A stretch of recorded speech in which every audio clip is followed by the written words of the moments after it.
Very big news here. The Israeli Prime Minister, Benjamin Netanyahu, is accusing Iran of lying about its nuclear weapons pursuits. He claims that Israel has unearthed an enormous amount of files on the alleged program. Take a listen. After signing the nuclear deal in 2015, Iran intensified its efforts to hide its secret nuclear files. In 2017, Iran moved its nuclear weapons files to a highly secret location in Tehran. From the outside, this was an innocent-looking compound. It looks like a dilapidated warehouse. But from the inside, it contained Iran's secret atomic archives locked in massive files. Now, the reporting reveals that the United States was informed about this potential raid. We've heard from Secretary of State Pompeo and others that they believe the information that was culled by this Israeli search of Iranian buildings and structures in that big library that was compiled. But there is pushback from allies and from the IAEA, the International the Atomic Energy Agency. Okay, they're the watchdog that's supposed to be doing the monitoring under the 2015 deal. So the watchdog says there is no evidence that Iran was trying to develop nuclear weapons after 2009. Okay, and that's going to be a big distinguishing point. So we're waiting for the prime minister. Is the prime minister in position? Good. Israel's Prime Minister, Benjamin Netanyahu, joins us now. Thank you very much for taking the opportunity, sir. We appreciate it. Thank you. It's very good to talk to you. So first, let's talk about how this came about, and then we'll talk about why you think it matters. This is described as an unusually theatrical display for you, and you gave this speech in English. Why give this speech in English and do it in such a big way? Well, because I wanted the world to hear it, all of it. And there are only a few million Hebrew speakers, and there are a few billion English speakers. So I think that's why, and I did it. Look, I would have done it in other places as well. You know that I spoke before the American Congress when I thought there was an important message. President Macron of France spoke to the American Congress the other day. This is a very important subject, which relates to our quest for peace and security in the Middle East and the world.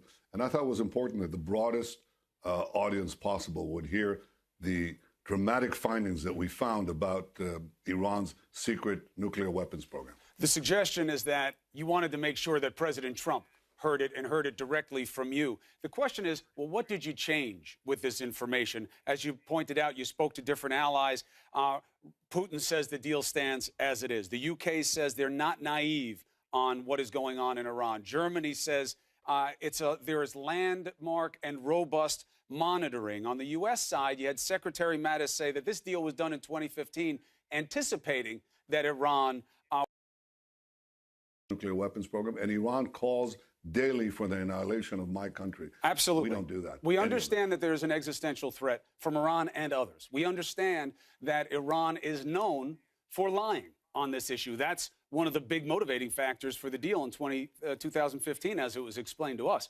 But what I'm saying is, if disclosure matters so much, what message does it send when you won't confirm something that is widely believed by the entire international community? How does that inspire the spirit of disclosure? I said that it's not the spirit of disclosure. It's a commitment, a specific written commitment by Iran as part of the deal to disclose what it has. Iran undertook that specific commitment. I understand, but you know what their take on it is that you won't even confirm that you have nuclear weapons when the world already believes that you do. Why? Why keep that quiet?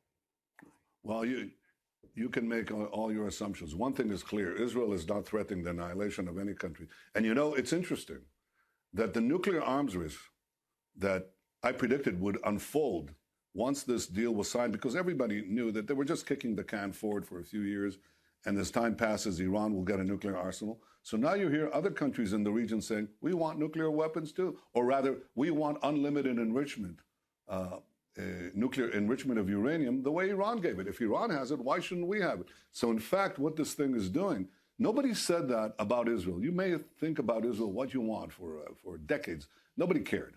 But as soon as they understood that this regime in Tehran, this murderous terrorist regime that wants to conquer all of the Middle East and is sending its terrorist tentacles throughout the world, the minute they understood that it has a clear path to a nuclear arsenal, everybody now in the Middle East is trying to get their hands on nuclear weapons. Not a good idea. So if you want peace, the crucial thing is don't let Iran get a clear path to the bomb. That's what that deal does.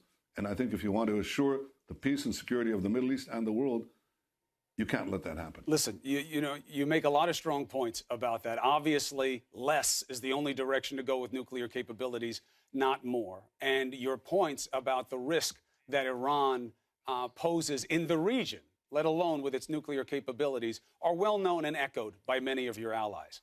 My point was just that if what we want is for people to come clean about things, everybody should be open and honest, and it will create a different kind of pressure on what kind of dialogue is expected. But your points are well taken, Mr. Prime Minister. It's good to have you on the show, Benjamin Netanyahu. Thank you very much for taking the opportunity. Thank you for having me. Thank you. All right, and thanks to you, our international viewers, for watching.